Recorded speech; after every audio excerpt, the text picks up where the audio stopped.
Bonjour à tous. Bonjour Claire. Bonjour Estelle.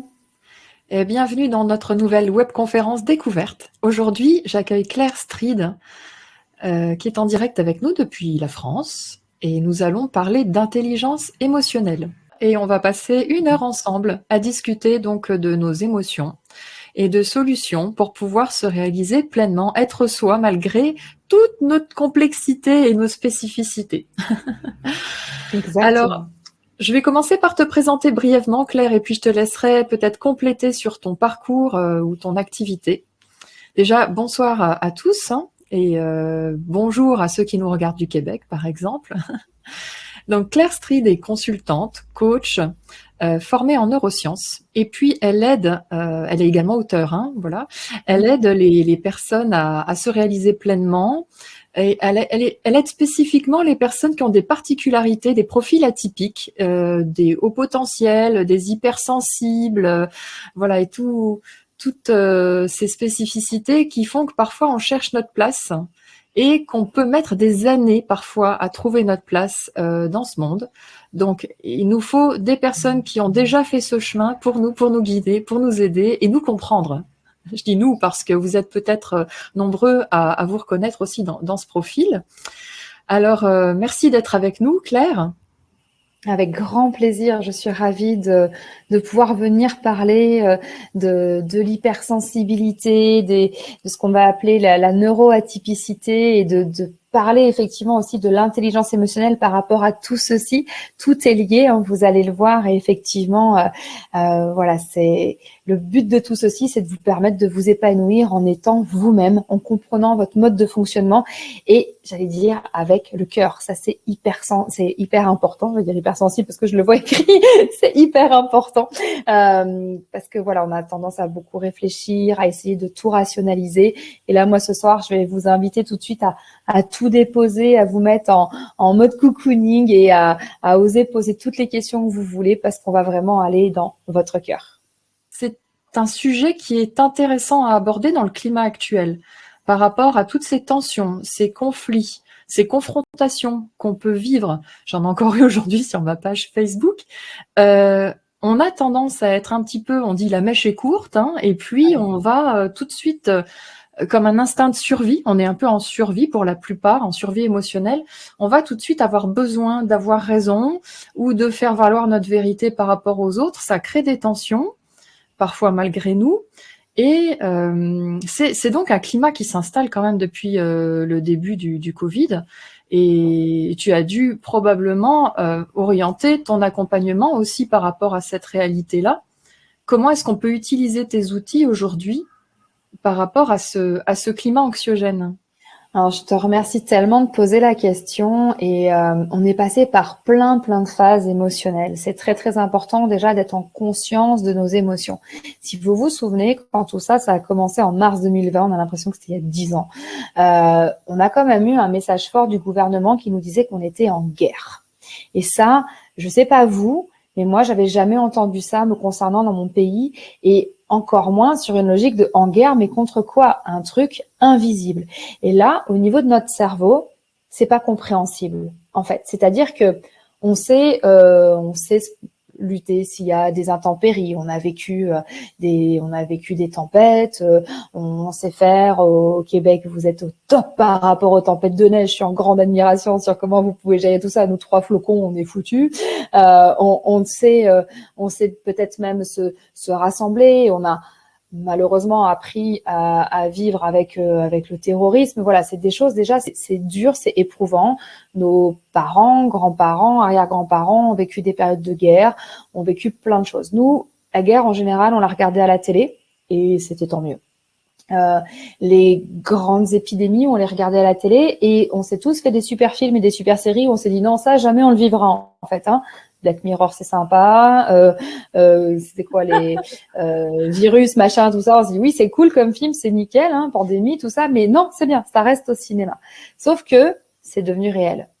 C'est devenu réel et on n'était pas du tout préparé pour ça. Et on nous a coupé de tout ce qui fait sens, c'est-à-dire le lien humain, le lien social. Et qu'on se retrouve enfermé chez soi à la campagne, c'est une chose. Qu'on se retrouve enfermé chez soi dans un petit appartement, tous les uns sur les autres avec toutes les émotions de chacun, c'est extrêmement compliqué. Donc, c'est sûr que il y a déjà 1 an et demi, quand tout ça a commencé, nos émotions, elles ont été malmenées, on ne savait pas du tout ce qu'on allait vivre. Alors, oui, j'ai adapté mon accompagnement parce qu'on était en stress de survie physique. En fait, véritablement, on nous disait qu'on était en guerre contre un virus qui allait tous nous tuer et que, en prime, si on se fréquentait les uns les autres, on allait tuer nos proches. Comprenez l'impact émotionnel hyper important. J'ai accompagné beaucoup d'enfants qui me disaient moi, je veux pas sortir, je veux pas retourner à l'école parce que sinon je vais tuer mes grands-parents si je les vois. Mais vraiment avec ce discours-là. On s'est amusé 5 minutes sur le papier toilette et la farine, ok, c'était sympa, mais on est allé sur des choses beaucoup plus graves ensuite. Et les enfants ont énormément morflé. Les parents qui se sont retrouvés multicasquettes, ça a été extrêmement compliqué de gérer l'émotionnel par rapport au travail, où il a fallu s'adapter sur du distanciel. L'émotionnel par rapport à, mon Dieu, mes enfants H24, je vais pas survivre. Mon Dieu, mon conjoint H24, je vais pas survivre. Et ah mince, le chien H24, ça donne ça aussi. Et on met tout ça dans un même environnement, c'est extrêmement compliqué. Donc nos émotions, elles ont été mises à rude épreuve et on s'est retrouvé dans nos modes automatiques. Ce qu'on apprend en neurosciences, c'est qu'on a en gros 2 façons de fonctionner. Le mode automatique pour le meilleur quand il s'agit de marcher, de lire, de cuisiner, etc. Et pour le pire quand c'est gouverné par nos peurs. Et ça, c'est ce qu'on est venu vivre. Nos peurs, nos croyances, tout ce qui nous a ramené dans notre, dans notre partie la plus primitive quelque part où on était en mode survie. Et puis après, il y a eu vraiment l'autre partie, c'est-à-dire l'émotionnel lié à la survie sociale. Je vois plus mes amis, je vois plus ma famille, je n'ai plus le droit de voir les gens, je n'ai plus le droit de sortir de chez moi, ou alors avec un couvre-feu, ou alors maintenant en ayant un vaccin ou des trucs dans le nez tous les 4 matins. Donc, nos émotions, elles ont été malmenées. On vit les choses, presque par décharge. C'est-à-dire qu'il y a un moment, on a besoin de se lâcher, on a besoin de faire la fête. On a vu plein de gens qui bravaient les interdits, mais ben oui, parce qu'il y avait besoin, au-delà d'essayer de reprendre une vie normale, il y avait ce besoin de se dire, je suis vivant en fait. C'est surtout ça qu'on a vécu. Donc, toutes les émotions qui sont venues là-dessus. Et alors, tu imagines bien que pour les hypersensibles, alors il y a eu tous ceux qui étaient contents parce qu'ils étaient coupés de plein de stimuli. Parce que l'hypersensibilité, c'est pas que, comme on le disait en off, c'est pas que de pleurer devant un chaton. C'est aussi et avant tout, c'est tout ce qui est en lien avec une hyper sollicitation des sens. Donc quelque part, moins de rencontres, moins de stimuli, ça a fait du bien. Mais alors émotionnellement, d'un point de vue humain, c'est extrêmement compliqué. Je sais pas si vous avez. Oui, est-ce que l'hypersensibilité, c'est une nature ou bien on peut le devenir durant une période de notre vie par rapport aux circonstances extérieures? Alors, l'hypersensibilité au sens neurologique du terme, d'ailleurs, on est en train de changer le vocable. On parle plus sur l'ultrasensibilité, parce qu'en plus, le mot, il a été un peu mis à toutes les sauces d'un point de vue marketing ces derniers temps. La première personne à en avoir parlé, c'est Hélène Aron aux États-Unis et si on regarde, c'est highly sensitive, c'est-à-dire hautement sensible. Mais dans les traductions, on a fait hypersensible, hautement sensible et maintenant ultra sensible. Alors, non, on ne devient pas hypersensible, ultra sensible au sens neurologique du terme, on est comme ça. C'est-à-dire que le cerveau hypersensible, j'ai gardé cette sémantique parce que c'est la plus commune pour l'instant, c'est véritablement un cerveau qui a plus de connexions et qui traite plus de stimuli. J'ai lu la thèse de Bianca Acevedo cet été pour finir mon dernier bouquin, justement, avec une préface de Saverio Tomasella. J'ai énormément de chance. Voilà, c'est vraiment génial d'avoir pu travailler avec lui. J'ai lu sa thèse qui expliquait qu'en fait, qui est sur le cerveau hypersensible et qui expliquait que l'hypersensibilité était un signe d'évolution d'une centaine d'espèces. Donc, tu vois, il n'y a pas que les êtres humains. On le voit chez les animaux. Et là où ça m'a retourné dans mon cœur d'hypersensible, j'allais dire, c'est que il était expliqué que c'était une réaction, une évolution de l'espèce à la violence du monde dans lequel on vit. Donc il y a besoin effectivement de personnes. On est dans cette dans cette réaction. On a besoin de personnes qui soient plus connectées les uns aux autres, plus connectées à la nature, plus connectées à leur sens, pour pouvoir en gros adoucir le monde dans lequel on est. Merci. Donc, est-ce que tu peux nous expliquer le fonctionnement du cerveau par rapport au cœur? Oui, Comment utiliser ce lien à notre alors, avantage? on a un truc génial, ça s'appelle des neurones. On en a dans la tête, dans le cœur et dans dans les intestins. En fait, on a tout ça qui est lié. En fait, notre cerveau va fonctionner de façon plutôt automatique, rationnelle, ne supporte pas les contraintes, ne supporte pas le changement et les émotions, c'est pas possible. C'est un dossier trop lourd à traiter, c'est hyper compliqué. Donc, si on est dans cette logique purement automatique, on ne sait pas forcément bien vivre ses émotions. Quand je vous disais qu'on allait descendre dans le cœur, c'est-à-dire qu'on va, c'est une image. Alors oui, il y a les neurones du cœur qui sont pris en considération. La première chose en fait dans le fonctionnement du cerveau qui est hyper importante quand vous vivez une émotion, c'est de l'accepter et de dire ok, c'est de l'accepter et je dirais même juste avant ça, c'est de la conscientiser. Bien souvent, nous sommes déconnectés, nous vivons par automatisme, on s'agace, on ne sait pas pourquoi, on rit, on ne sait pas pourquoi, on pleure, on ne sait pas forcément pourquoi.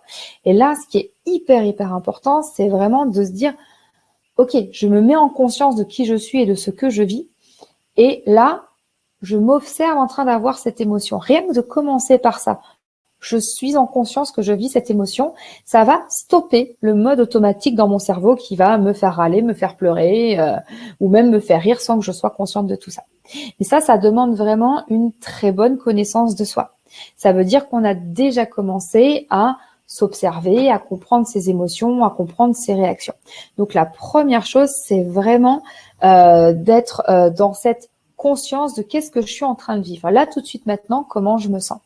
Et ce qui peut vous aider, c'est de mettre vos mains sur votre cœur, en fait, de fermer les yeux et de se dire là, comment je sens. Et bien comment je sens, et pas qu'est-ce que je comprends, c'est vraiment qu'est-ce que je sens. Et on oublie cette notion de sens à laquelle je reviens sur l'hypersensibilité. Qu'est-ce que je sens, qu'est-ce que je ressens, qu'est-ce que je perçois. Mon intuition est mon outil le plus important au quotidien. Et là, hop, qu'est-ce que je ressens? Je veux bien que vous notiez, si vous avez envie de faire l'expérience, vous notiez dans le fil. J'ai envie de voir comment vous vous sentez par rapport à tout ça. Et juste, ok, je prends le temps de m'observer, je prends le temps de sortir de ma routine, de sortir de mon speed habituel et de me considérer en fait. Me considérer, me ressentir. Ça, c'est la première étape. C'est arrêter le mode automatique, le speed du cerveau qui fonctionne par la peur et tout ce qui vient et tout ce qui est alimenté par nos croyances limitantes. Ça, c'est le premier stade. Est-ce que ce sont les émotions qui vont venir créer des pensées récurrentes dans notre tête qu'on va faire tourner en disque, ou bien ce sont des pensées qui vont créer des ressentis, des émotions, ou les deux peut-être? Alors, c'est les deux. J'allais dire, on est clairement dans une logique œuf et poule, en fait, quelque part. C'est-à-dire qu'en fonction, alors, on va voir les choses à deux niveaux. Il va y avoir déjà nos expériences qu'on a vécues, quelque chose de tout simple. Tu vas à l'école le premier jour, tu pleures, t'es pas content, t'as aucun enfant qui est sympa avec toi. En plus, la maîtresse te crie dessus. Tu vas ancrer en fait l'école sur des émotions négatives. Et du coup, l'école va te réalimenter sur des émotions négatives. Mais de la même façon, tu vas vivre quelque chose de chouette. Tu sais que tu rentres chez toi à 4 heures, tu as des crêpes par exemple. Et ben le 4 heures, ce sera quelque chose de chouette. Donc, il y a notre vécu qui fait un lien entre la situation qu'on vit et l'émotion. Et à chaque fois, la situation va réalimenter l'émotion et l'émotion peut venir nourrir une situation. Et puis, nous héritons aussi de ce que notre famille a vécu, de ce que notre société a vécu. On le sait que dans la génétique et l'épigénétique, dans le codage de notre cerveau, sont déjà ancrés des liens, des connexions sur le rapport à la femme, le rapport à l'argent, le rapport à la confiance en soi, à la culture, etc. Et ça, c'est préprogrammé dans notre cerveau et on a besoin d'aller le déconstruire si on n'est pas OK avec ça. Donc, on a les deux. On sait que le fait de sourire, si vous mettez tous à sourire, ça va libérer la dopamine, les endorphines qui vont vous faire du bien, même si vous n'êtes pas en train de vivre un truc où vous avez envie de sourire. Le corps va déclencher les effets positifs de l'émotion et l'émotion va faire réagir le corps. Merci. D'ailleurs, nous avons Josette qui nous partage, ça lui parle beaucoup parce que sa fille s'est fait virer de son lycée aujourd'hui. Apparemment, elle est trop hypersensible. Est-ce que c'est un facteur qui peut carrément nous priver d'une scolarité entre guillemets normale parce qu'elle n'est pas toujours adaptée à l'humain depuis quelque temps quand même?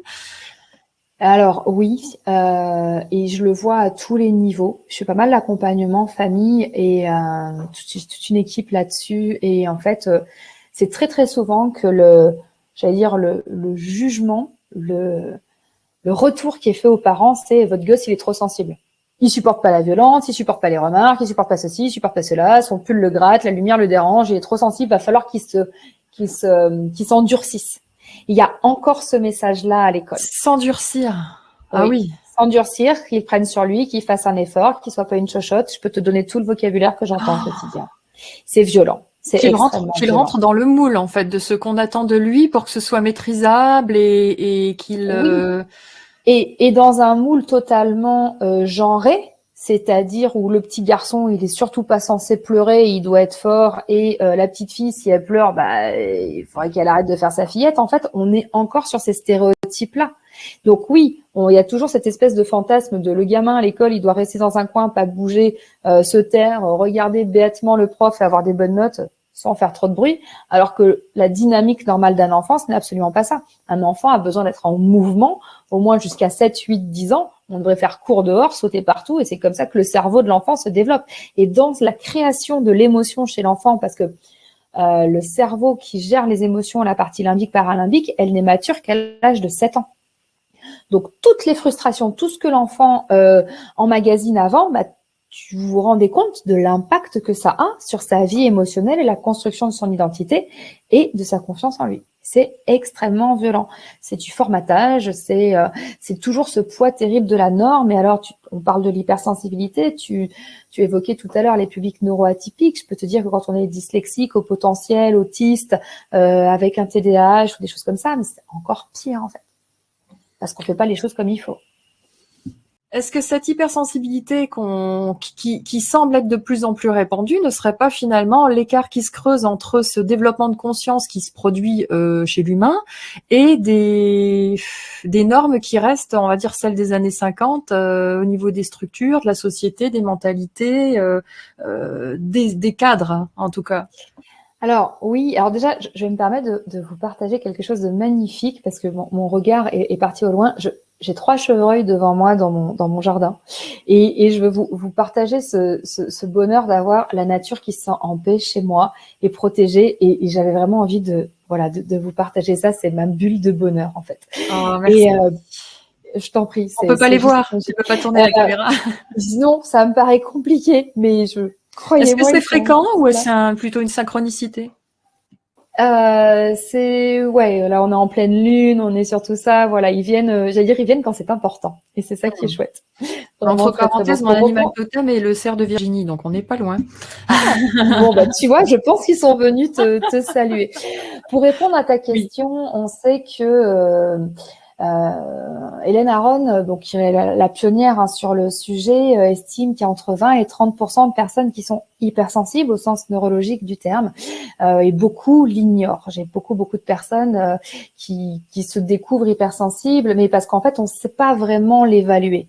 C'est-à-dire que cette hypersensibilité, aujourd'hui, on ose en parler, et c'est ça qui est formidable. Alors là aussi où c'est compliqué, c'est que c'est pas parce qu'un pull nous gratte qu'on est forcément hypersensible. Voilà, c'est vraiment doser les choses. On n'arrive pas encore, on discute notamment avec Savario Tomasella et d'autres professionnels à faire un test de l'hypersensibilité, un diagnostic. Hélène Aron a posé des bases qui sont vraiment sur des logiques de dynamique comportementale et de ressenti. Il est évident que si vous avez du mal avec l'ambiance des lieux, avec la lumière, avec le bruit, avec les goûts, avec des textures, avec les émotions des gens, que vous êtes comme des éponges, qu'il y a des endroits où vous pouvez pas mettre un orteil parce que vous pouvez pas sentir ce lieu, et d'autres endroits où voilà, c'est une paix formidable, que aller faire un câlin à un arbre vous fait du bien, que vous avez besoin de grands espaces, et que quand vous voyez un animal qui est blessé, vous pleurez toutes les larmes de votre corps, on a de bonnes chances quand même pour que vous fassiez partie des hypersensibles. Dans ma réalité, pour moi, ça c'est juste être humain, mais parce que je suis comme ça naturellement. Je me rends compte que je suis toujours trop dans l'affect, la considération du détail, la prise de conscience de plein de choses que les autres ne voient pas. Donc, on vit vraiment le monde de façon différente. J'ai la sensation qu'il y a de plus en plus de jeunes qui le sont, mais j'allais dire, c'est les purs produits de notre société. On reprend la thèse de Bianca Acevedo, les espèces évoluent avec de plus en plus d'hypersensibles, car notre société, notre monde, notre environnement est trop violent. Voilà, on les crée. Merci. Donc, on va continuer un petit peu à partager sur les problématiques. Après, on verra peut-être quelles solutions tu peux nous apporter. Bien sûr. Mais c'est même sûr qu'on va en parler. On parle beaucoup des enfants. C'est vrai qu'être adolescent actuellement, c'est un choix d'incarnation qui n'est pas évident. Oui. Mais les parents sont également confrontés à des dilemmes incroyables. J'ai dans mon entourage proche aussi des parents qui essayent à la fois de s'occuper de leurs affaires, mais les enfants, c'est difficile aussi. Les adolescents. On a justement un témoignage d'Hélène qui nous dit: quand ma fille me bouscule dans ses propos, bien que je la sais être une belle âme, je suis déboussolée et pleure sans qu'elle le voie. Je prends des fleurs de bac pour m'aider. Voilà, il faut penser aussi aux parents, finalement, qui doivent accompagner ces adolescents qui sont en pleine recherche d'identité actuellement, encore plus qu'un adolescent. C'est quand même la période pour trouver son identité, où ils sont mis à mal avec ça, mais alors actuellement, c'est multiplié, quoi. C'est effectivement beaucoup plus difficile aujourd'hui, comme on l'évoquait, il y a eu ce contexte avec guerre, mort, machin, etc. Le masque qui coupe beaucoup de choses, la rupture sociale, ou quand on sait que l'adolescent a énormément besoin de liens. J'allais te dire que pour moi, le secret pour aider les enfants, c'est de prendre soin des parents. C'est la base. On prend soin des parents. Vous avez besoin d'être au top, les parents, et je suis avec vous à 200%, mais c'est prends des fleurs de bac, c'est chouette. Ose aussi montrer à ta fille que ça te fait pleurer. Et ça, c'est hyper important d'être dans cette authenticité et dans cette vulnérabilité, parce que tu es un être humain, ta fille est un être humain, et elle va se construire avec ça sans culpabilité, mais juste en expliquant ce qui se passe d'un point de vue émotionnel. Plus on dira les choses, plus on mettra des mots sur, j'allais dire, les vraies choses, plus on rendra les jeunes capables d'appréhender ce monde. À vouloir effectivement tout cacher, à vouloir tout maîtriser, à être dans la performance en permanence, on ne s'en sort pas. Et on vit très mal toutes ces choses-là. Donc, oui, c'est dur pour les adolescents, pour les jeunes. Il y avait une journaliste qui m'interviewait il n'y a pas longtemps, elle avait 23 ans. Et elle me disait: vous écoutez, ça me fait du bien, ça me redonne confiance en l'avenir. Aujourd'hui, j'estime que je n'ai plus d'avenir. Et moi, ça m'a vraiment profondément touchée d'entendre cette jeune femme, journaliste, dans un grand magazine, etc., me dire: mais en fait, j'ai pas d'avenir. Elle me dit: c'est quoi mon avenir? Elle me dit: on va vers quoi? On va vers quel monde? On crée quoi? Qu'est-ce qui fait sens? Et ce qui va c'est de la perte de foi. Oui, exactement. Il y a plus de foi en la vie, il y a plus de foi en l'humanité, et encore moins en la planète quand on voit tous les dégâts qu'on a fait. Donc, il y a beaucoup de jeunes qui s'engagent et je les admire énormément. Ces jeunes qui prennent position, beaucoup de jeunes filles, et je tiens à le souligner, ce sont énormément de filles qui se positionnent sur l'écologie, sur les droits de la femme, sur l'humanitaire, sur toutes ces choses-là, sur la prise de conscience et la re-responsabilisation des adultes et des gouvernements.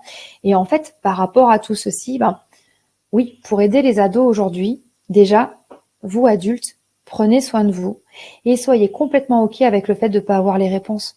On les a pas, ni vous, ni moi. Nous, on va vous partager de l'expérience, on va vous faire des propositions, mais on n'a pas les réponses. Ça va se co-construire au cas par cas, en fait.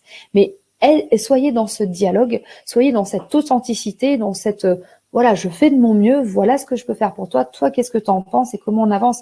Et oui, il va avoir ces doutes, ces peurs, parce que c'est comme ça que votre enfant va se construire.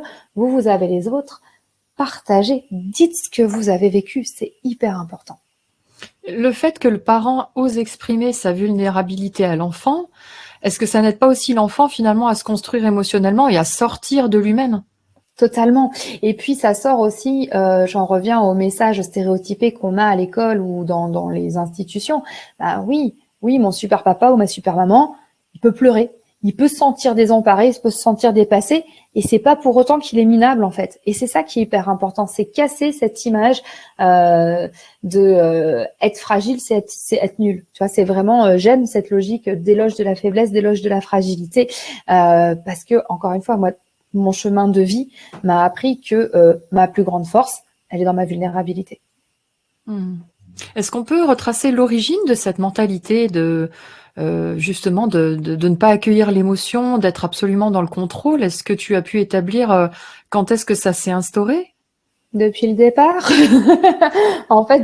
Tu veux dire depuis que l'homme allait chasser Alors oui, alors nous n'avons aucune idée des notions de gestion émotionnelle à cette époque-là. Et ce que l'on sait, c'est que le cerveau a énormément évolué.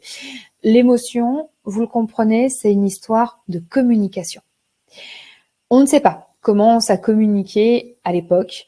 Je peux commencer à faire un lien, nous pouvons commencer à faire un lien, c'est historique, avec les religions.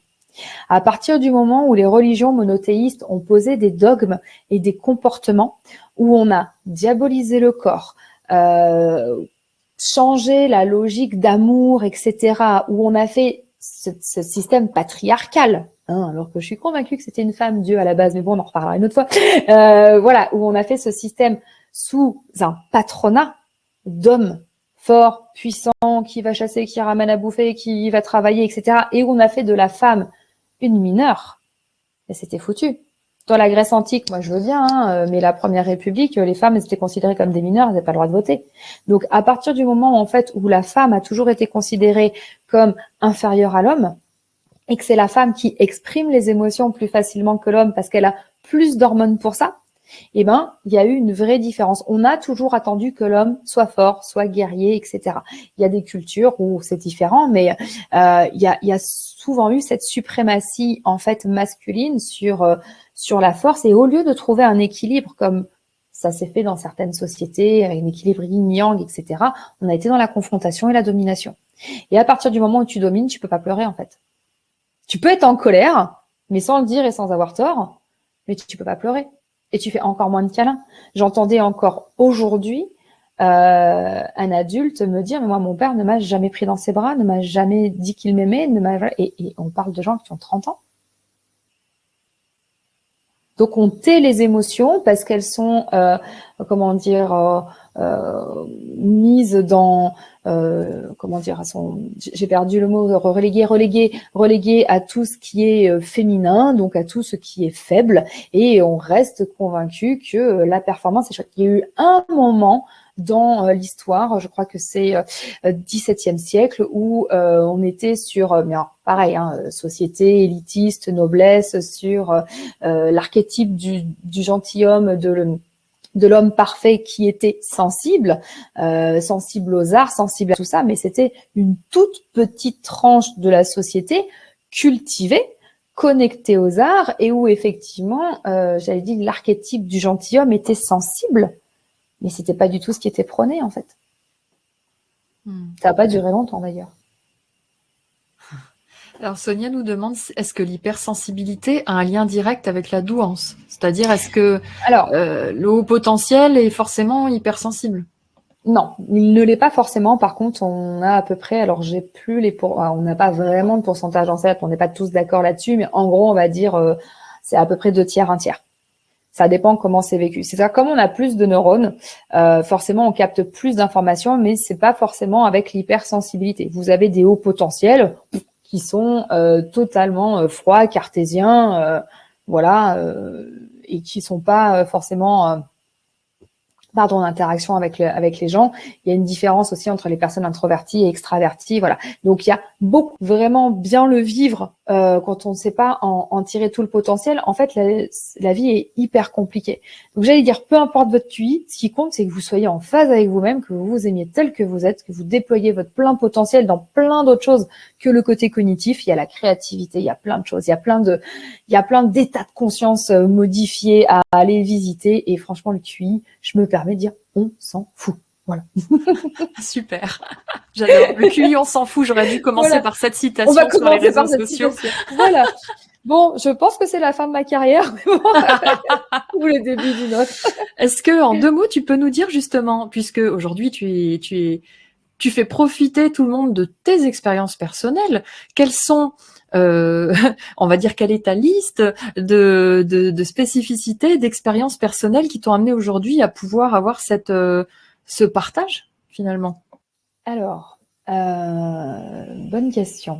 On parle de mon expérience du coup, c'est ça, mon chemin de vie ou voilà. C'est-à-dire quelles spécificités ont été au départ des obstacles dans ta vie et que tu as réussi à transformer, et puis l'expérience dont tu m'as parlé en off tout à l'heure Oui. aussi. Alors, est-ce que le fait que j'étais butée, ça compte? En fait, ce qui s'est passé, j'allais dire, c'est tout mon chemin de vie. Aujourd'hui, quand je le refais à l'envers, c'est logique, mais quand je l'ai vécu, c'était pas du tout logique, en fait. Je suis née, l'aînée dans une famille qui était complètement formatée et stéréotypée, et je suis gentiment venue exploser tout ça, et ils étaient pas prêts, et moi, je savais pas que c'était ce que j'étais en train de faire. Donc, ça, c'est souvent le cas des enfants neuroatypiques. On vient appuyer exactement là où ça fait mal. Et on comprend pas pourquoi les gens, ils aiment pas qu'on les mette face à tout ce qui n'est pas en phase avec eux. Donc, voilà, j'ai commencé par être un problème, entre guillemets, au sein de ma famille, sans le vouloir et avec des parents qui n'arrivaient pas à gérer cet enfant qui n'était pas normal et qui rentrait pas dans le moule. À 6 ans, j'ai appris que j'étais dyslexique, dyscalculique et avec un potentiel assez élevé. Et j'ai 42 ans, donc la seule chose qui était importante, c'était d'avoir de bonnes notes à l'école. Donc, en gros, il fallait me soigner, ôter ce dysfonctionnement pour que je puisse avoir des bonnes notes à l'école. On ne savait pas encore à l'époque toute la particularité émotionnelle et relationnelle qu'il y avait avec la neuroatypicité. C'était, en gros, faut avoir des bonnes notes, sinon l'enfant, il est foutu. Donc, c'était bien. Au bout d'un an, j'ai eu des bonnes notes et j'ai eu des bonnes notes toute ma vie et c'est vraiment pas ce qui m'a rendu heureux. Mais c'était pas le but, hein. Une bonne note, c'est pas fait pour te rendre heureux. Donc voilà, il n'y avait pas de lien entre cet épanouissement. Donc, j'ai géré la partie études et professionnelles en étant jamais satisfaite, en fait, parce que les émotions, justement, c'était compliqué. Je voyais de l'injustice partout, je comprenais pas l'amour et l'amitié, je me suis ramassée, mais je ne sais combien de fois, et je me suis résignée. En prime, j'étais assez gravement malade et j'arrivais pas à tout gérer. Voilà. À 19 ans, je crois, on m'a mesuré des douleurs au niveau du ventre qui étaient 14 fois celles d'un accouchement. Et on m'a dit, ah oui, vous devez quand même avoir un peu mal. C'est ça. J'ai eu pas mal de soucis au niveau gynécologique et ben forcément, à ce moment-là, une nana qui a mal au ventre, qui perd beaucoup de sang, ben, elle prend sur elle, en fait, et elle se tait. Et ça, c'est le message que j'ai eu tout le temps. Et en fait, il s'avérait que j'avais une endométriose, mais voilà, ça n'avait pas été détecté. Mais en gros, c'était t'as mal, et ben t'es douillette, en fait. C'est bon, on a des règles, tu vas pas nous embêter. Oui, mais j'ai 9 jours de règles et tous les 18 jours, ça me fatigue un peu, j'ai que 11 ans. Et ben tu te tais. Est-ce que tu parles de la réaction du corps médical ou plutôt l'entourage familial? Non, corps médical, entourage complètement dépassé et qui justement a eu la bonne idée de m'emmener chez magnétiseur et tout ça pour m'apporter un certain confort. Mais voilà, au début, c'était plutôt la logique médicale parce que quand t'es jeune parent, pour être aimé, ça n'était jamais suffisant. Donc, mon chemin, ça a été, je comprends pas. J'étais en mode caméléon et c'était jamais bien. Alors oui, j'avais des super notes, hein, je suis ravie, j'ai majoré même au Collège de France. Mais enfin, franchement, on s'en fout, quoi. Ça change rien dans ma vie. Et du coup, j'ai eu plusieurs accidents de vie, on va dire. Une première dépression à la vingtaine, où en allant demander de l'aide à mon médecin, au bout de 2 minutes, la seule chose qu'il m'a fait, c'est de me mettre sous antidépresseur, ce qui a été un désastre. Et c'est là où j'ai fait une tentative de suicide alors je suis pas allée jusqu'au bout parce que j'ai réussi à reprendre le dessus, mais c'était même plus mon corps, c'était plus moi qui gérais le truc, donc je voulais sortir de ça. Enfin, ça a été très compliqué et mon corps a continué à dégringoler au fur et à mesure que j'essayais de rentrer dans le moule. Et j'ai vraiment essayé de donner aux autres ce que je croyais qu'ils attendaient. Je me suis complètement oubliée en me disant c'est pas grave. Donc, Et c'était un instinct de survie à ce niveau-là. C'était un instinct de survie. C'était complètement un instinct de survie quand mon corps me faisait mal de partout. J'avais pas de but vraiment dans la vie. Et on me mettait la pression pour que je me marie, je me suis mariée. Après, c'était la maison. Après, c'était on essayait d'avoir les enfants, etc. Et comme j'avais des soucis gynécologiques, quand j'ai essayé d'avoir les enfants, j'en ai perdu. Et là, ça a été extrêmement bouleversant. Et je pense que j'étais arrivée au bout du non moi-même. Je sais pas si vous voyez ce que je veux dire, mais au bout de non, faut que j'arrête de pas être moi. Et là, mon corps a lâché. Mon corps a lâché. J'ai eu une tumeur de 18 cm de diamètre qui a explosé à l'intérieur de mon corps. Donc, c'était pas beau à voir. Et au moment où on m'opérait, en fait, j'ai fait ce qu'on appelle une expérience de mort imminente. Et donc, je me suis retrouvée au-dessus de mon corps dans la salle d'opération, me voyant, c'était vraiment pas beau à voir, et avec le fameux tunnel, la fameuse lumière, etc. Et pour la première fois, j'avais 32 ans, pour la première fois, j'avais plus mal, j'étais bien, j'étais posée, je me sentais libre, tu vois, toute légère, en train de flotter et tout, et je me sentais, waouh, mais tu vois, vraiment, vraiment bien. Et j'allais partir, ça avait l'air fun quand même, hein, j'étais bien, c'était cool. La pauvre nana en bas, elle avait vraiment pas l'air bien, ça donnait pas du tout envie d'y retourner. Et je me suis dit, ok, bon, j'ai pas fait ce que je voulais faire, mais je m'en vais. Et là, j'ai entendu une voix qui m'a dit, t'as le choix. Plaît-il, tu as le choix. Je vous le fais en raccourci. En gros, soit je partais et c'était chouette, soit je pouvais redescendre, mais aller faire vraiment ce pourquoi j'étais venue, en fait, œuvrer, on va dire, ce à quoi j'étais venue contribuer. Vous avez compris, j'ai pris le choix numéro 2, et je suis redescendue. On m'a bien expliqué que je garderais le même corps, et je suis redescendue, et là, tout a changé. Mon état de santé a encore empiré. À un moment, j'ai carrément perdu l'usage des bras et des jambes. Enfin, ça a été la cata. Les médecins m'ont dit il y a 10 ans que j'allais mourir, qu'il me restait maximum 4 mois à vivre, et je leur ai dit non. Je leur ai dit je vais vivre, en fait. Je vais vivre, je vais me relever, je vais marcher, je vais faire des trucs de dingue, parce que ça y est, je vais oser être qui je suis. Je vais accepter mes émotions, je vais accepter de vivre, et je vais accepter d'être moi. Est-ce que merci déjà pour ton témoignage qui est fabuleux, et j'ai envie de te féliciter parce que quel courage, franchement, c'est juste incroyable. Merci d'être là et en vie pour nous. Bon, merci à toi, j'en ai des frissons. Moi, j'ai eu des frissons pas possibles. Et je sais, j'en ai oublié ce que je voulais te demander. Oui, le fait d'avoir justement eu ce choix en conscience dans l'autre monde t'a donné une foi en te disant, de toute façon, je suis revenue, je vais m'en sortir finalement. Sinon, je serais pas là. Oui, c'était ça. C'est-à-dire que j'étais déjà connectée. Alors, l'hypersensibilité fait aussi qu'on a des facilités de connexion avec d'autres sphères, j'allais dire, et qu'on sent plein d'énergie. Alors, au début, ça m'a fait peur, et puis après, je l'ai rejeté, puis après, je l'ai repris. Donc, j'étais déjà dans cette logique de, en fait, il y a plein de vies, il y a plein de mondes qui sont possibles. J'avais eu des flashs de vie antérieure et tout ça. Et là, ouais, c'était comme tu le dis, c'est ça. Et c'est ce que je vous disais aussi au début sur les émotions, j'étais en conscience. Et je suis revenue en conscience. Et c'était mon choix. Ça a été trop difficile pour mon entourage à gérer. Ils n'ont pas du tout réussi à gérer, et je leur en veux absolument pas. C'est super compliqué. Et moi, je suis revenue, et j'étais là et je fais, ok, j'y crois.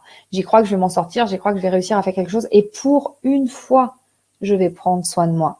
Je prenais déjà soin des autres. J'ai eu, dans ma première vie, j'étais enseignante. J'étais totalement dévouée aux jeunes avec lesquels je travaillais. Et là, je me suis dit, ok, je vais prendre soin de moi. Et d'ailleurs, ce sont eux qui venaient me voir à l'hôpital et qui me disaient, Madame, bon, faut pas déconner là. On a besoin de vous. Comment on va devenir grand si vous n'êtes pas là? Ils étaient au lycée. Mais c'était, tu vois, tellement fort, tellement émouvant. Même les parents me faisaient confiance pour accompagner leurs enfants. Et c'est vrai que ça m'a aidée. Ça a été ma sorte de maternité, en fait, on va dire.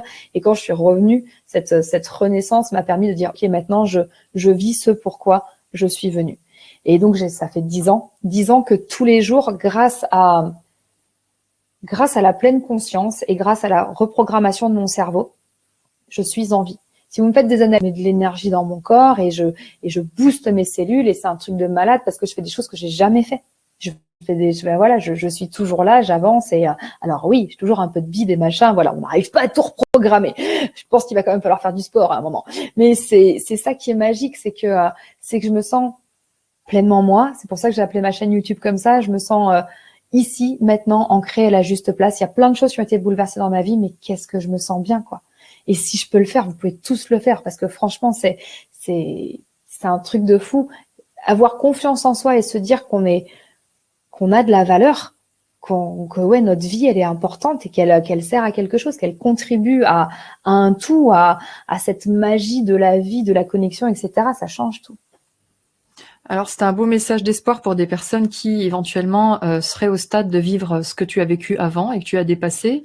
Et je tiens à préciser qu'il n'y a pas d'hasard, hein, ça fait écho à plusieurs personnes qui sont inscrites à cette formation, qui ont vécu des choses similaires. Donc, c'est magnifique. Il nous reste un bon quart d'heure. Je te propose de passer à des solutions.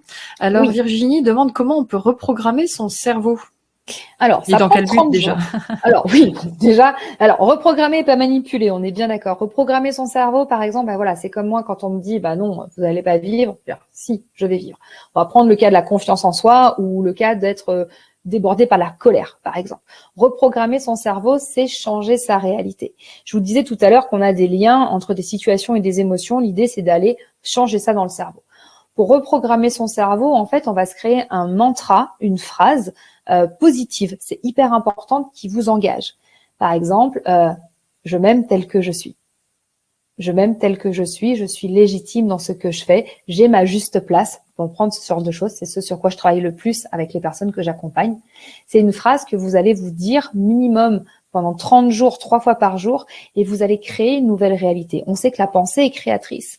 On sait que vous allez vibrer, vivre tout ce que vous mettez dans votre cerveau, tout ce que vous pensez. Donc, vous allez reprendre le contrôle et dire, voilà, je m'aime tel que je suis légitime là où je suis épanouie, je suis à la bonne place. Et plus vous allez le dire, en fait, et plus votre cerveau va mettre le focus sur tout ce qui va venir valider cette réalité. Et donc, vous allez vous sentir vraiment bien et prendre votre place et ouvrir vos ailes. Et ça, c'est magnifique. Et ça marche absolument pour tout dans la vie. C'est pour vous, pas pour les autres. Oui, tout à fait. Ça ne peut nous engager que nous. Et on sait qu'on est aussi en co-création avec le libre arbitre des autres. Oui. Mais en tout cas, ça nous donne un pouvoir personnel sur au moins la manière dont on vit notre réalité et comment on peut la manifester. Finalement, ça nous amène à la manifester. C'est ça. Donc, c'est la répétition et la volonté et de choisir les mots qui résonnent le plus pour nous. Exactement. C'est-à-dire, en général, on va se définir par quelque chose de négatif. Le rendez-vous que j'avais juste avant de faire ce webinaire, j'étais avec quelqu'un qui a énormément d'exigences et qui ne veut pas lâcher sur l'exigence, qu'il a besoin de tout contrôler. Donc, on travaille sur l'acceptation de l'incertitude et de la permanence. Au lieu de dire je ne veux pas tout contrôler, parce que le cerveau ne comprend pas la négation, on va dire j'accepte, j'accueille avec amour l'impermanence dans ma vie. Et je le vis bien. Et vous mettez vraiment les choses qui viennent, vous chercher. Hein, ça, c'est hyper important. Alors, Alexandra demande, est-ce que vous pensez que le jeûne peut guérir l'hypersensibilité ou les troubles émotionnels? Je ne sais pas si tu souhaites aborder cette partie. Est-ce que c'est quelque chose que tu as déjà étudié?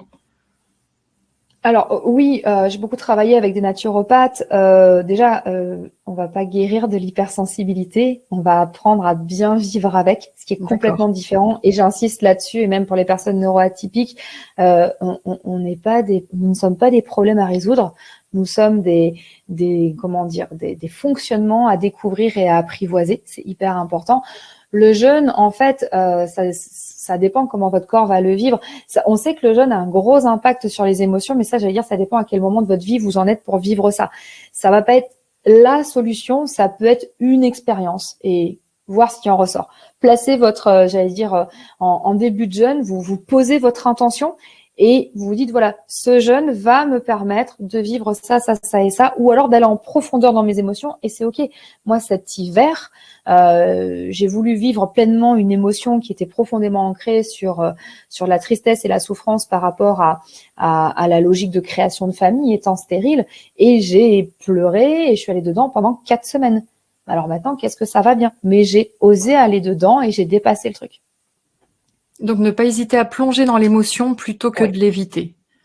Mais on n'évite jamais une émotion. Plus on va éviter quelque chose, plus le corps va avoir envie de le sortir. Et sinon, ça fait des maladies comme on est plusieurs de ce que j'ai vu à l'avoir vu. Oui, le corps exprime ce qu'on n'a pas exprimé autrement. Oui. Nous avons Chacha, avec un S, qui nous demande le fait de ne pas vouloir apprendre par cœur les tables de multiplication parce qu'on trouve ça idiot et que l'on refait le calcul à sa façon. Est-ce de la dyscalculie? Je découvre ce terme et j'aimerais comprendre. Du tout. Si seulement on était capable de faire ça.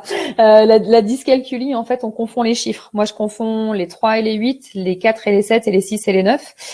Les plus et les moins, ce qui a tendance à agacer mon banquier et mon comptable. Et maintenant, ça va, je gère mieux.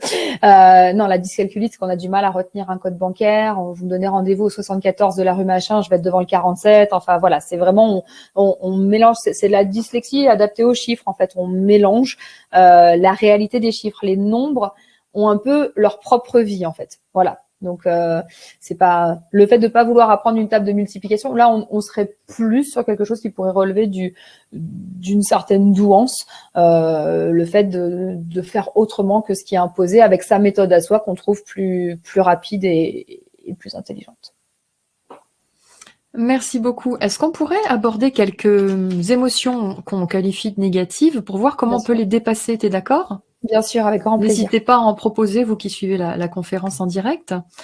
Alors, par exemple, la honte. Ah, bah tu commences bien. On a pris un la petit honte, dossier. la culpabilité, je ne sais pas si tu peux les rejoindre ou pas. Alors oui, elles sont liées. Elles sont intrinsèquement liées. La culpabilité va demander une réparation.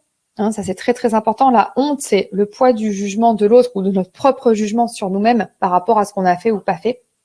Donc là, on a notre fouet, on y va à fond. La culpabilité, on a aussi notre fouet et on se sent impuissant à réparer quelque chose, en fait. Donc, ces deux émotions, alors qu'on peut dire négatives, mais qui, en fait, nous permettent de grandir, ben, ce qui est important, c'est d'aller voir qu'est-ce qu'elles viennent toucher. Pourquoi j'ai honte? De quoi j'ai honte? C'est quoi le jugement qui est derrière? C'est quoi ma blessure qui est tout à fait derrière? Et ensuite, ben, pour dépasser les émotions, on va toujours être sur le même fonctionnement. J'accueille, j'accepte, je pardonne, je mets de l'amour et je passe à autre chose. Et c'est ça qui est hyper important, c'est que on vit tous ça, on a tous eu honte, on a tous culpabilisé, etc. Mais en fait, on va revenir à cette notion de conscience, c'est que soit je subis, soit je choisis. Si je subis, encore une fois, que j'essaie d'éviter, comme tu disais tout à l'heure, hein, d'éviter de vivre l'émotion, d'éviter de vivre la honte, d'éviter de vivre la culpabilité, elle va se pointer et me rappeler qu'elle a un message à me faire passer. Et elle va m'envahir. Et je vais me sentir déboussolée. Si je l'accueille et que je vais la regarder en face, vous savez, c'est comme quand on a peur de quelque chose, plus on en a peur et qu'on le regarde pas en face, plus ça nous paraît immense. Et quand on commence à regarder le truc en face, en fait, on se rend compte que c'est pas si grand que ça. Et si on se met un peu plus loin, on se rend compte que notre gros problème, c'est un petit problème sur lequel on avait trop focalisé, on était trop près dessus. Donc, on va aller, voilà, prendre du recul par rapport à tout ça et se dire, OK, qu'est-ce qui me gêne le plus là-dedans? Et là, vous allez faire tout un travail d'introspection, soit seul, soit accompagné, pour se dire, OK, ça vient me gratter quoi? Et est-ce que c'est vraiment ma honte? Parce que pour ce type d'émotion, bah, bien souvent, on reproduit ce qu'on a vu chez nos parents, nos grands-parents, ou ce qui nous a été transmis comme comportement. Là, tu es censé avoir honte d'avoir fait ça. Donc, j'ai honte par procuration, j'ai honte parce que je dois avoir honte. Donc, on va pouvoir déconstruire tout ça. La notion transgénérationnelle est importante parce que j'ai constaté, fréquentant quand même beaucoup de thérapeutes, qu'on libère collectivement beaucoup de choses qui ont un rapport avec des mémoires de la famille, de la mémoire collective. Est-ce que tu peux confirmer ce fait? Totalement. Quand je vous disais tout à l'heure qu'on essaie avec des choses précablées dans notre cerveau, ça en fait partie. Tout ce qui est transgénérationnel, tout ce qui est épigénétique, tout ce qui est inconscient collectif, en fait, on a déjà plein de bagages. Hein, on n'est pas obligé de s'en rajouter dans la vie. On a déjà plein de bagages à la naissance avec lesquels on va grandir et ce qu'on va vivre va venir les nourrir. En fait, plus on nourrit une pensée ou une émotion, plus elle est présente. Donc, c'est pas compliqué. Plus vous pensez que vous êtes nul, plus vous allez vous sentir nul. Plus vous vous aimez, plus vous serez heureux. Voilà, c'est basique. Bon, je dis ça, il a fallu que je me prenne un mur et un tunnel pour comprendre. Mais bon. Un mur et un tunnel, j'adore l'expression. Comment vous en êtes arrivé là? Ben, j'ai passé le mur, le tunnel. C'est ça, exactement. J'ai suivi les panneaux. On m'a dit non, tu retournes là. Il y avait la lumière, je fais non, je peux y aller. Voilà. C'est ça. Merci. Donc, la peur. Ah oui, la peur, il y en a beaucoup en ce moment. Alors, mais c'est toujours le même processus, en fait. On a le droit d'avoir peur et c'est chouette d'avoir peur parce que ça nous met en vigilance et ça nous dit, de toute façon, toutes nos émotions sont là pour nous dire, là, tu vis un truc qui est pas confort. Bon, le cerveau, il aime pas les trucs pas confort. Donc, il va refouler le truc pour surtout pas aller le voir. Il a trop peur d'être remis en question et qu'on lui dise qu'il va falloir qu'il fasse un effort. C'est exactement ce qui va se passer, en fait. Mais on va y aller toujours avec le cœur. Et c'est ça qui est hyper important. Quand je vous disais, on pose le cerveau, on va dans le cœur. C'est-à-dire que ma peur, je vais aller la rencontrer avec tout l'amour que j'ai de moi. Et si j'en ai pas, Si je ne sais pas comment le trouver, je vais penser aux gens que j'aime et je vais imaginer qu'ils me remplissent de tout cet amour pour que je puisse y aller. Et donc, pareil, je vais aller rencontrer ma peur. Je vais aller faire connaissance avec elle. Je vais aller voir pourquoi elle m'effraie autant et ce qu'elle vient déranger chez moi. Et puis, au fur et à mesure, je me rends compte qu'elle n'est pas si importante et que je peux la dépasser. Après, c'est vraiment au cas par cas. Quand tu dis aller voir dans son cœur l'émotion, est-ce que tu peux concrètement nous donner des pistes? Comment on peut s'y prendre? Alors, je sais que moi, ce qui marche le plus, vraiment, c'est toujours ça, c'est avoir les mains sur le cœur et de connecter, hein, d'avoir ce contact corporel qui nous amène à porter notre intention ici. Et puis après, observez ce qui se passe. Vous pensez à votre peur, vous observez ce qui se passe et voilà. Et vous allez avoir des mots, des images, des choses qui vont arriver. Vous accueillez et vous vous dites, voilà, ok, je suis en confiance, je suis en confiance, je suis en confiance. Je dépasse ma peur, je dépasse ma peur, je dépasse ma peur. Vous dites ce que vous voulez, les mots qui vont vous venir. Mais c'est, voilà, c'est, vous y allez, quoi.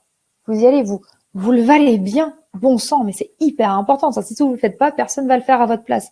Donc, soit vous pouvez continuer à subir parce que vous voyez pas d'autre issue, mais je vous garantis que vous pouvez aussi être dans cette conscience et se dire, ok, je vais regarder ce que je ressens. Les mains sur le cœur, ou sinon, un autre truc super, c'est vous écrivez en fait. Écrivez tout ce qu'il y a par rapport à votre peur. Vous pouvez même faire une lettre à votre peur. Il y a plein de choses. Vous pouvez écrire à votre peur et aller la brûler, l'enterrer dans le jardin. Ça dépend de vos croyances. En tout cas, faire ça en connexion avec la terre et les énergies, c'est hyper important parce que votre peur, elle nourrit quelque chose. On a toujours plein de choses positives qui sortent d'une peur. Une peur, c'est avant tout de la vigilance. Elle ne devient un frein que quand on la laisse nous dominer. Mais sinon, c'est une gentille petite barrière, c'est un petit garde-fou qui nous dit, ok, là, tu vas avoir mal. C'est important de l'écouter. Merci beaucoup. Nous avons publié plusieurs citations aussi sur les personnes et les relations toxiques. On parle beaucoup de pervers narcissiques depuis un certain temps, comme si c'était devenu finalement la nouvelle finalement qui viennent à vivre cette expérience avec des gens comme ça. Alors, on va réduire le truc. Ouais, grande question. Grande question. Réponse efficace. Je vais essayer en tout cas. Oui, ça pullule parce que, encore une fois, on a besoin de mettre les choses dans les cases et on a besoin que notre souffrance soit considérée. Donc, à partir du moment où on a souffert avec quelqu'un, c'est hyper rassurant de se dire que c'est quelqu'un de malade. Donc, c'est pas de ma faute. Et c'est ça la base. Alors, c'est pas de ma faute, ça dépend dans quelle dimension on se met, mais voilà. On va prendre le truc de base. Je suis tombée sur quelqu'un de naturellement méchant qui m'a manipulé. J'ai été trop gentille, je me suis fait avoir. Pervers narcissique, potentiellement hypersensible. Ça va, chacun dans sa case. J'arrive à peu près à comprendre le truc. Sauf que c'est pas si simple. C'est pas si simple du tout. Le vrai pervers narcissique, c'est un dysfonctionnement au niveau de la compréhension justement de la logique relationnelle, de l'affect. C'est quelqu'un qui est complètement dans la manipulation, qui a des blessures de trahison, qui n'a pas été aimé à la base et qui fait rejaillir ça, sur la personne de façon complètement, automatique. Et avec un vrai yo-yo émotionnel, il pense vraiment quand il vous demande pardon, il pense vraiment quand il vous humilie, il vous met plus bas que terre. C'est ça qui est compliqué. Maintenant, pourquoi est-ce qu'on va vivre un truc par rapport à un pervers narcissique? C'est pour vous rappeler que que vous avez besoin de vous écouter, vous. Qu'est-ce qui vous renvoie le pervers narcissique?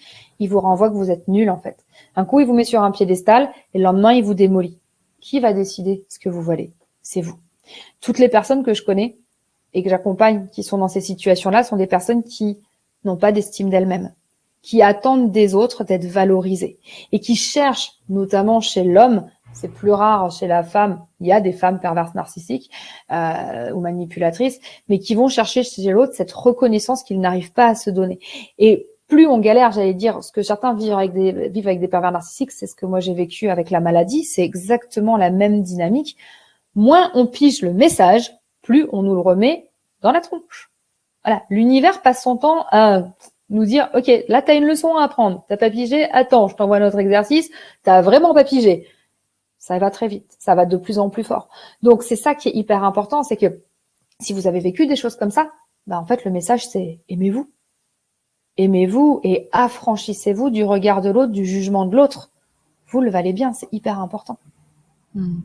Est-ce que de rompre avec une personne qu'on va estimer narcissique, pervers narcissique ou manipulatrice, manipulateur, peut lui permettre d'avoir des prises de conscience de changer, ou c'est des profils qui ne modifieront pas leur schéma de fonctionnement? Si on est vraiment sur du pervers narcissique, pur, dur, vrai, machin, ça peut l'aider à prendre conscience, mais là, c'est quelqu'un qui a besoin de se faire soigner, en fait. Enfin, c'est pas quelque chose, on change pas comme ça du jour au lendemain, tout un mécanisme de destruction, en fait.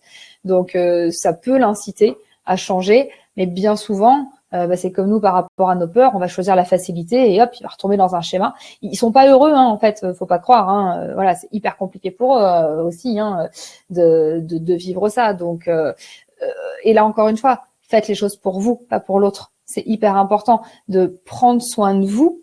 C'est la base.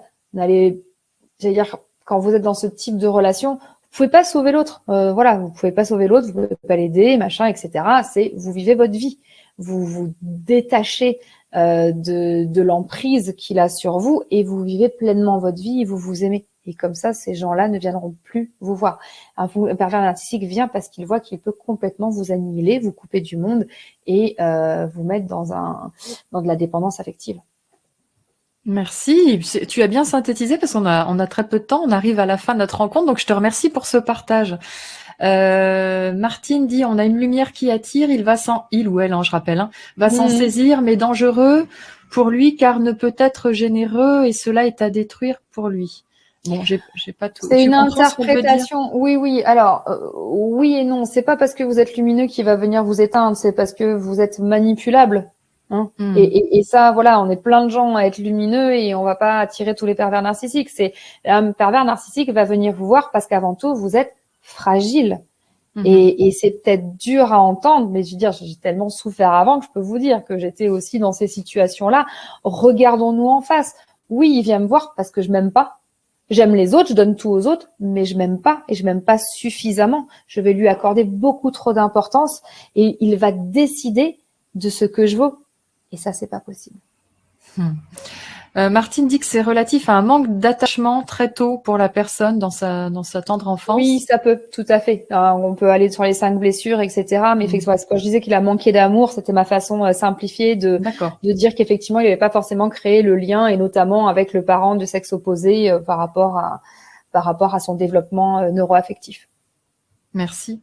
Alors, par rapport à un dernier sentiment, Hélène suggérait le fait de se rabaisser. Inconsciemment, on a peur de déranger, donc on va éviter de prendre trop notre place. J'aimerais savoir comment tu arrives à avoir une vraie estime de toi et à pas prendre ta place. Ça pourrait être un bon débat. Non, pour moi, ça se rejoint. Un petit degré, on va dire un petit degré, voilà, petit degré padawan d'estime de soi. Okay. Alors, se rabaisser, la peur de déranger, c'est toujours donner beaucoup de poids à l'autre et c'est le fait d'accepter de trouver sa place. Ça vient de l'enfance, savoir quelle place vous avez eue, si vous étiez dans une fratrie, si vous étiez dans une famille, si vous êtes conformé à ce qu'on attendait de vous, si vous avez pu vous affirmer. En fait, prendre sa place, oser déployer ses ailes, c'est dire j'existe et qui je suis est important. Une chose qui modifie notre capacité à faire tout ça, c'est on a 5 drivers en fait qui nous sont inculqués depuis qu'on est tout petit. C'est sois fort, fais un effort, dépêche-toi, sois parfait et fais plaisir. Ça veut dire qu'on vous envoie le message qu'on vous aime pour ce que vous faites et pas pour qui vous êtes. Et quand on est aimé pour ce que l'on fait, on ne peut pas prendre sa place. Parce que du coup, nous sommes uniquement dans l'exécution des choses, donc dépendants du bon vouloir et de la nécessité d'autrui et de ce qu'on va lui apporter.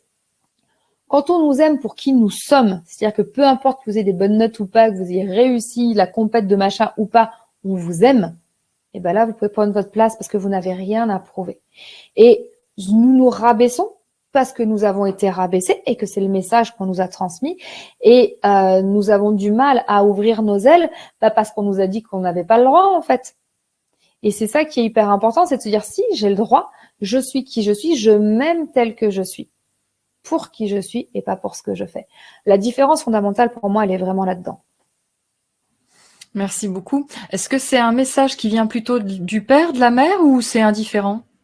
C'est indifférent et là on remonte aussi dans tout ce qui est transgénérationnel et sociétal. Je veux dire en fonction des endroits du monde, c'est pas la même culture, c'est pas la même pression. L'éducation, il joue pour beaucoup. L'école a encore des choses à apprendre sur le sujet. Regarde, par exemple, notre système de notation. Je pense qu'il est extrêmement parlant. Quand tu prends un 8 sur 20, on te dit pas bravo, t'as eu 8, t'as réussi, c'est 8 trucs, c'est génial, félicitations. On t'explique que tu as pris 12 points en moins. À partir du moment où notre système d'évaluation est sur le fait de je prends 20 et je retranche, on ne peut pas être dans de la valorisation. Si on part de 0 et qu'on ajoute des points, ça marche. Je te rappelle que nous, notre notation, elle est sur je descends. Et on a tous vécu la distribution des copies qui part de 20 jusqu'à la dernière où le dernier se fait humilier. On a tous vécu ce genre de choses. Donc, on est sur cette hiérarchisation. Donc, sur un niveau, c'est-à-dire que toute notre éducation nous fait croire que ce que nous faisons, la valeur de ce que nous produisons, nous réduit à tout ça. Combien de gosses ont dit « je vaux 4 ». Non, tu vaux pas 4. Ton devoir, à un moment donné, sur un sujet précis, un mardi de pleine lune, il y a 4 points, mais pas de ta personnalité entière. Sauf que comme on est sur de la rationalisation, de la réduction extrême, ben en gros, tu as eu 4, t'es nul. Et on se nourrit de ça en grandissant, donc du coup, on ne fait plus la différence entre notre être profond et ce que nous réalisons. Et là, c'est là où je vous invite vraiment à revenir à qui vous êtes et pas à ce que vous faites. Sur ces belles paroles que nous allons clôturer cette rencontre qui fut riche en émotions et passionnante. Merci à vous tous de nous avoir suivis, d'avoir participé. Merci à Claire de nous avoir partagé son témoignage de vie et ses pistes, ses éclairages pour nous permettre de mieux gérer nos émotions. Tes explications ont été très claires, nous disent les internautes. Faut bien que je suive mon prénom, écoute. Et oui. Mais il n'y a pas d'hasard, hein. Jamais. Merci beaucoup. C'était un vrai plaisir de partager tout ça avec vous. J'ai été pleine de beaux ressentis. Ce que j'aime dans l'hypersensibilité, c'est que je peux décider de, maintenant que je la maîtrise, enfin que je sais m'en servir, je me connecte à qui je veux et ce que je veux. Et j'ai adoré l'énergie qu'il y avait dans cet échange. J'ai été frappée de voir le nombre de résonances qu'il y avait sur nos parcours de femmes, hein, clairement. Merci mesdames d'avoir été avec nous ce soir. Beaucoup de femmes ce soir. Ouais. Beaucoup de femmes. On salue les hommes quand même. Il y en a qui se cachent quelque part. Et voilà, je trouve que la vie est bien faite et surtout gardez ça au fond de vous. La vie est bien faite. Vraiment. Merci beaucoup. J'ai vu passer une question sur les parents narcissiques. Moi, je vous invite à suivre notre prochaine webconférence découverte avec Roméo Cournal où nous parlerons de la blessure narcissique justement et de la guérir. Ça permet de guérir les autres blessures. En fait, c'est la blessure qui est un peu tu valides l'entrée de la guérison aux autres blessures qui peut même nous amener à vivre l'éveil. Donc, n'hésitez pas à regarder l'agenda. Merci beaucoup, Claire. Tu veux peut-être nous parler de ton prochain livre? Tu as fait mention tout à l'heure d'un prochain livre. Alors, oui, j'ai mon 6e livre déjà, Le temps passe vite, en 3 ans, qui sort en le 3 26. Wow. Oh, oui, il faut bien que je prouve que je suis HP un peu de temps en temps. Je salue Stéphane, l'homme qui vient nous dire que c'était super. Oui, mon prochain livre va sortir le 26 octobre. Il s'appelle Mon enfant est au potentiel et ultra sensible, avec donc justement la préface de Saverio Tomasella aux éditions Le Duc. Et il y a d'autres livres sur le sujet, toujours de l'hypersensibilité, de la neuroatypicité. Et il y a aussi le livre qui raconte mon parcours, qui s'appelle #Renaissance, où là, voilà, vous verrez si vous voulez des détails. Mais surtout, pour moi, c'est vraiment le fait de transmettre ce message de vie et ce message de gratitude, d'espoir. Et même si on se prend plein de claques dans la tronche, mais qu'est-ce que c'est chouette après quand on a compris à quoi ça servait tout ça. Qu'on peut avoir regardé l'expérience en retournant la tête sur le parcours. C'est ça. Et moi, je change pas une ligne. Honnêtement, j'ai vécu des trucs pas faciles. Mais franchement, pour être qui je suis aujourd'hui, vivre ce que je vis et ce moment en fait partie, je change pas une ligne. Quelle sagesse. Franchement, une grande sagesse. Merci Claire. Je tiens à souligner ton site internet pour aller voir un petit peu ce que tu fais, ce que tu proposes, si des personnes souhaitent te consulter, te suivre. C'est tout simplement clairestride.fr. Je vous l'ai noté en haut du chat et on le remettra sur le replay.